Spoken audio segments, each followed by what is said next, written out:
papasok siya sa kwarto ko, no? Kasi maraming mga shoes ko doon, naka-display.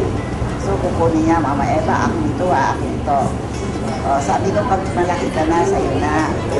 Ayun. Ay, ayan. Surprise attack. Yeah!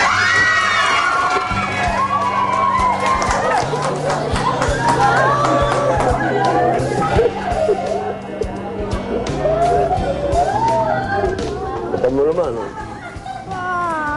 Thank you, O si Mama, ninanakaw ko kanina yung kay Mama eh, number 1 fan. The unconditional fan. Wow! Naiyak ko. Magandang umaga, maraming salamat. Uy! Yung Fans Day, iba yung in-expect kong darating.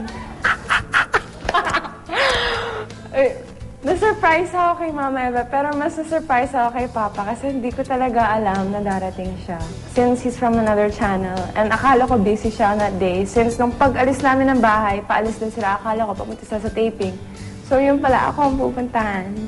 So sobrang na-touch ako doon.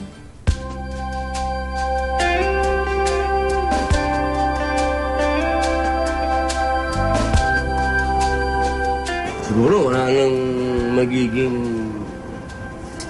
mayabang pa sa narating ng anak ko kundi kami. Kasi ano yan eh, sariling sikap eh. Yung kay Kylie kasi wala akong masasabing physical kong naitulong sa kanya. Dahil magkaiba kami ng network eh. Kaya malaking sa nararating niya, kanya yan. Kanya yan.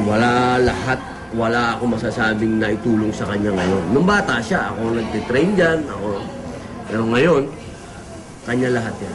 Ma, thank you ha. Papasalamat ako siyempre. Bago muna kay Mama, kasi si Mama ang nagsabi sa akin may Fans Day. Sabi ko, dapat nandyan ako. Dahil kung kayo ang number 1 fan, ay ako ang nag-train dito, Ma. Ako ang unang naniwala sa anak ko na talagang siya ay may potensyal.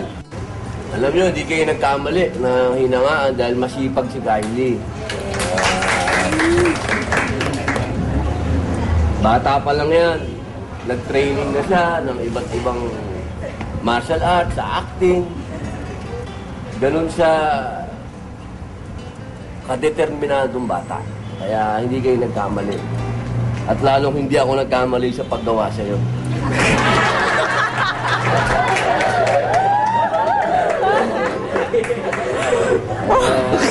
Sana, kumapal na rin ang pulsa ko. Masasabi ko, no? Sa panahon ngayon, hindi mo pwedeng kontrahin ng pangarap ng mga bata. Kaya ayaw mo, kaysa gusto mo. Pag gusto ng anak mo, isa lang ang dapat mong gawin. Suportahan mo. Kahit ano pa yan. Tatampo ka pa ba sa akin? Pa! Ito pinaka-sweet kong anak to eh. Kaya lang, nung umibig, di lang sweet sa akin eh. Hindi ka naman yun eh, sa mag-ama. Lalo na nagkakaroon na ako ng sarili kong pag-iisip. Hindi na ako bata. Yung mga, yung mga napapansin ko at di ko gusto, syempre, doon kami magka-clash. Pero bilang magtatay kami at siya ang ama ko, we'll always find a way around it kasi we love each other. And I respect him as my father. Baka ibalik sa akin, ikaw din eh, nung umibig, di ka na sweet. Totoo na! Joke.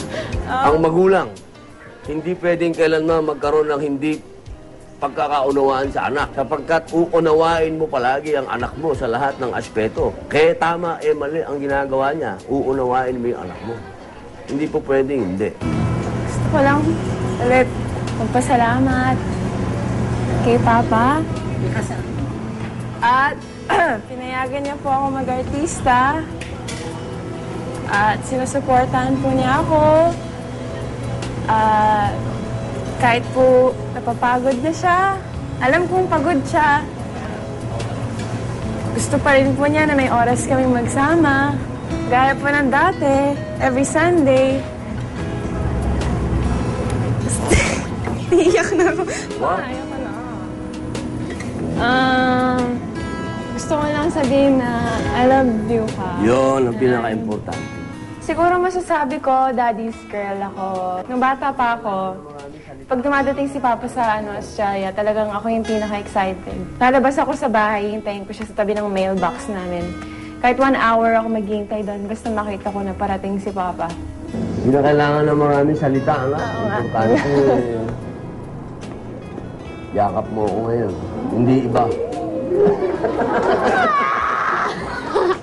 Good luck, anak. Maraming salamat uli sa inyo. Sa bago mong show. Oo, kamain na kayo. Thank you! Mami! Ayun, ikaw talaga na gano'n. Salamat sa bahay na lang eh.